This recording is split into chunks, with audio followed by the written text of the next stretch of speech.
श्रीलंका दौरे के बाद भारतीय टीम आब बांग्लादेश के खिलाफ उतरल लेल पूरी तरह से तैयार अछि। भारत और बांग्लादेश के बीच 2 टेस्ट मैच के सीरीज खेलल जायत, जेकर पहिल मुकाबला 19 सितंबर से शुरू हैत, जखन कि दूसर मुकाबला 27 सितंबर से हैत। अहाँ के हम बता दी कि सीरीज के पहिल मुकाबला चेन्नई में खेलल जायत, जखन कि दूसर मुकाबला कानपुर के ग्रीन पार्क स्टेडियम में खेलल जायत। अगर हम भारत और बांग्लादेश के आंकड़ा पर नज़र डाली तो भारत के पलड़ा काफ़ी मजबूत नजर आबि रहा है।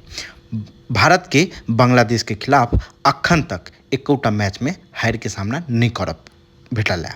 दुनू टीम के बीच टोटल 13टा टेस्ट मैच खेलल गेल, जैमें 11टा मैच में टीम इंडिया के जीत भेटल अछि और 2 मुकाबला ड्रॉ रहा है। अहाँ सबसे आग्रह अछि जे हमरा चैनल के जरूर सब्सक्राइब करू।